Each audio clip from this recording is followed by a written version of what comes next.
क्या आपने कभी सोचा है कि अगर आप किसी के दिमाग के अंदर फंस जाए तो क्या होगा? खासकर उस इंसान के दिमाग में जो एक सीरियल किलर है। आपका डियर लिसनर्स, हमारे चैनल पर स्वागत है, जहां कहानियां सिर्फ सुनी नहीं जाती, महसूस की जाती हैं। आज हम बात करने जा रहे हैं मूवी एंडलेस लूप की, एक ऐसी फिल्म जो आपके दिमाग को हिला देगी और जिसका ट्विस्ट आपको रातों रात सोने नहीं देगा। कहानी शुरू होती है चाइना के एक सुनसान पहाड़ी इलाके से। एक लड़की लिफ्ट में एक शरीफ से दिखने वाले आदमी के साथ सफर कर रही थी। अचानक उसकी नजर सीट के नीचे किसी के खून से सने हाथ पर गई। वो समझ गई कि ये आदमी कोई ऑर्डिनरी इंसान नहीं है। उसने भागने की कोशिश की, लेकिन बहुत देर हो चुकी थी। इस सीरियल किलर ने बेरहमी से उसका मर्डर कर दिया। कुछ दिन बाद एक बस अपने पैसेंजर्स के साथ उसी रूट से गुजर रही थी। ड्राइवर टोनी को रेडियो पर अनाउंसमेंट मिली कि मेन रोड पर एक्सीडेंट हुआ है, इसलिए उसे दूसरा रूट लेना होगा। टोनी ने बस को एक कच्चे रास्ते पर मोड़ दिया। सामने एक डार्क टनल आई, जिससे टोनी कभी नहीं गुजरा था। टनल में एंटर करते ही अचानक एक आदमी बस के सामने आ गया। इस सुनसान टनल में वो अकेला क्या कर रहा था? सब डर गए, लेकिन वो आदमी पैसेंजर बनकर बस में चढ़ गया। ली नाम के एक पैसेंजर ने न्यूज़पेपर में देखा कि यह आदमी वांटेड क्रिमिनल है, लेकिन डर के मारे वो कुछ नहीं बोला। अब असली मिस्ट्री शुरू हुई। 20 मिनट बाद भी बस उसी टनल में थी। टोनी जानता था कि देश की सबसे लंबी टनल भी 10 मिनट में पार हो जाती है, लेकिन ये टनल कभी खत्म ही नहीं हो रही थी। सबने वापस जाने का फैसला किया, लेकिन 30 मिनट तक पूरी स्पीड से चलने के बाद भी वो शुरुआत पर नहीं पहुंच रहे थे। घबराकर सब बस से उतर गए।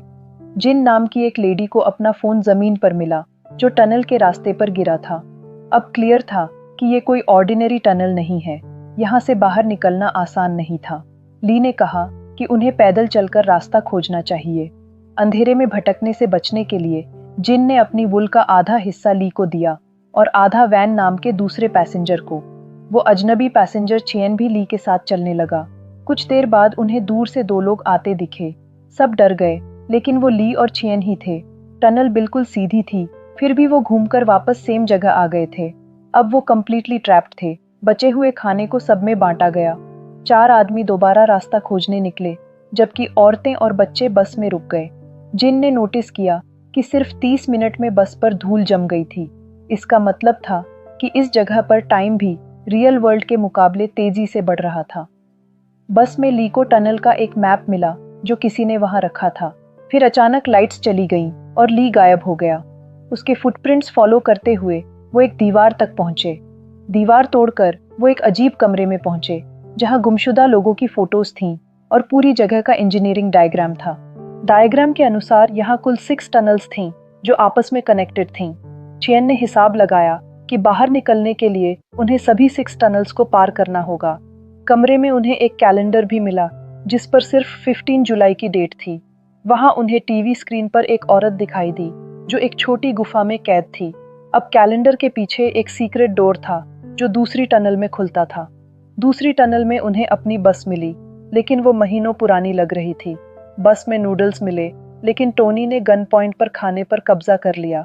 टाइम की तेजी की वजह से सबको भूख लगी थी और वो एनिमल्स की तरह बिहेव करने लगे। टोनी मॉडल सारा के साथ खाने के बदले फिजिकल रिलेशनशिप मांगने लगा। वैन ने चुपके से नूडल्स चुराने की कोशिश की, लेकिन टोनी ने उस पर अटैक कर दिया। फिर अंधेरे में किसी ने टोनी को मार दिया। बस के नीचे मैनहोल कवर से वो तीसरे चेंबर में पहुंचे। टीवी पर वो लड़की धीरे धीरे गुफा में डूब रही थी। फिर से सेम कैलेंडर मिला, जिसके पीछे सीक्रेट डोर था। तीसरी टनल और भी डार्क और स्केरी थी। यहाँ भी बस थी, लेकिन वो सालों पुरानी लग रही थी और उसमें स्नेक्स भरे थे। वैन ने गन निकाली और कहा कि जब भी कोई मरा है, उन्हें सीक्रेट पैसेज मिला है, इसलिए बाहर निकलने के लिए वो सबको मार देगा। उसने जिन के हाथ से चियन के कंधे पर गोली चलवाई। फिर उसने दोनों बच्चों को पीटा, फैन को गोलियों से भून दिया और सारा का गला दबाने की कोशिश की, लेकिन किसी ने पीछे से आकर वैन को मार दिया। चौथी टनल में पहुंचने पर प्रेग्नेंट जिन की डिलीवरी का टाइम आ गया। सारा को अजीब चीजें दिखने लगीं, क्योंकि ये टनल लोगों का मेंटल बैलेंस बिगाड़ देती थी। डरकर वो बस से बाहर भागी, लेकिन चारों ओर डेड बॉडीज थीं। एक मिरर में देखते ही किसी ने उसे पीछे से मार दिया।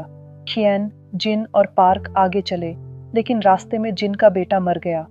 फिर जिन ने मेंटल बैलेंस खो दिया और नाइफ से चियन को भी मार डाला, जो अभी एक हॉस्पिटल बेड पर लेटा हुआ था। अब असली ट्विस्ट आता है। पूरी कहानी की शुरुआत में जेम्स नाम का जो सीरियल किलर दिखा था, पुलिस ने उसे पकड़ लिया था, लेकिन एक्सीडेंट की वजह से वो कोमा में था। जेम्स ने कई औरतों को किडनैप करके मार डाला था, लेकिन सायरा नाम की एक लड़की अभी भी जिंदा थी। जेम्स के अलावा कोई नहीं जानता था वो कहाँ है। उसके कोमा में होने की वजह से पुलिस ने एक साइकोथेरेपिस्ट को जेम्स के दिमाग में भेजकर लड़की का पता लगाने का फैसला किया। वो थेरेपिस्ट चियन ही था और वो लड़की सायरा असल में चियन की ही वाइफ है। यानी अब तक जो कुछ भी हुआ वो सिर्फ जेम्स के दिमाग में चल रहा था।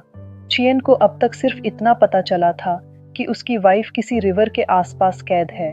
तेज बारिश की वजह से अगले 36 घंटे में रिवर के आसपास की सारी गुफाओं में पानी भर जाएगा।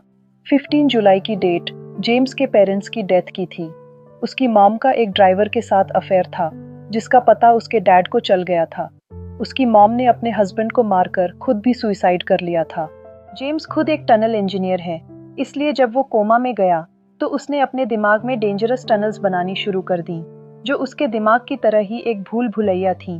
बस में बैठे सभी पैसेंजर्स दरअसल जेम्स की जिंदगी के अलग अलग पहलू थे। ली उसके अंदर मौजूद अच्छाई थी, टोनी उसका गुस्सा था, वैन उसके फादर की पर्सनालिटी थी जो उसकी मॉम को मारता था, सारा उसकी मॉम जैसी थी जो मॉडल थी, जिन उसके सपनों जैसी थी, और ट्विंस उसके चाइल्डहुड को रिप्रेजेंट करते थे। लेकिन वहाँ कोई और भी था जो बस में नहीं था, वो जिसने सीक्रेटली सबको मारा था। अगले दिन चियन एक बार फिर जेम्स के दिमाग में गया। इस बार उसने डायरेक्टली जेम्स से अपनी वाइफ के बारे में पूछा। जेम्स कहने लगा कि उसे अपनी मॉम से नफरत है क्योंकि उसने उसके डैड को मार डाला था, इसीलिए वो औरतों को किडनैप करके मार डालता था।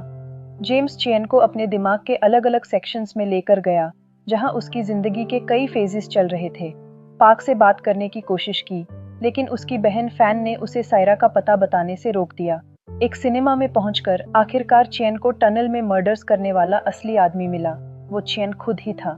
इसका मतलब था कि जेम्स का दिमाग इतना ईविल था कि जो भी उसमें आता वो खुद भी किलर की तरह सोचने लगता था।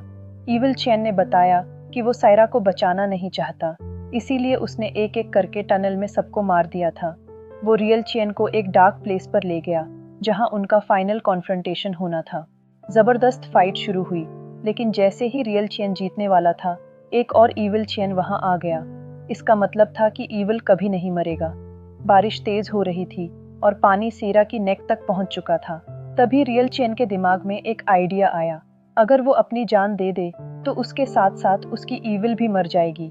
उसका प्लान काम कर गया और जेम्स के दिमाग से ईविल का नामो निशान मिट गया। हॉस्पिटल में जेम्स कोमा से बाहर आ गया और उसने तुरंत पुलिस को सायरा का पता बता दिया। लास्ट मोमेंट पर सायरा को बचा लिया गया, लेकिन चियन कभी नहीं उठा। वो उसी टनल में हमेशा के लिए कैद हो गया। आज की इस फास्ट पेस्ड लाइफ में हम सब अपने अपने टनल्स में फंसे हुए हैं, कभी ऑफिस के स्ट्रेस में, कभी रिलेशनशिप्स की प्रॉब्लम्स में, कभी फाइनेंशियल इश्यूज में। और बिल्कुल जेम्स की तरह हमारे दिमाग भी समटाइम्स एक एंडलेस लूप बन जाते हैं, जहां से निकलना मुश्किल हो जाता है। एंडलेस लूप सिर्फ एक थ्रिलर नहीं है, ये एक इमोशनल जर्नी है जो हमें दिखाती है कि ह्यूमन माइंड कितना कॉम्प्लेक्स होता है। जेम्स का दिमाग एक भूल भुलैया था, जिसमें उसकी चाइल्डहुड ट्रॉमा, फैमिली इश्यूज और साइकोलॉजिकल प्रॉब्लम्स सब मिक्स्ड थे। ये कहानी हमें बताती है कि कभी कभी किसी को बचाने के लिए हमें अपनी सबसे बड़ी कुर्बानी देनी पड़ती है। चियन ने अपनी वाइफ को बचाने के लिए खुद को एक ऐसी जगह फंसा लिया जहां से वापसी नहीं थी। लेकिन क्या सच में प्यार इतना पावरफुल होता है कि हम अपनी जान तक दे दें? क्या आप अपने लव्ड वंस के लिए ऐसी सैक्रिफाइस कर सकते हैं? कमेंट्स में बताइए। आज के लिए बस इतना ही माय डियर लिसनर्स। अगर आपको ये मूवी पसंद आई तो वीडियो को लाइक करें, शेयर करें और हमारे चैनल को ऐसी और वीडियोस देखने के लिए याद से सब्सक्राइब जरूर कर लें। मिलते हैं बहुत जल्द एक और फिल्म की कहानी के साथ। तब तक अपना ख्याल रखिए, खुश रहिए और अच्छी फिल्में देखते रहिए। Till then, goodbye my dear listeners.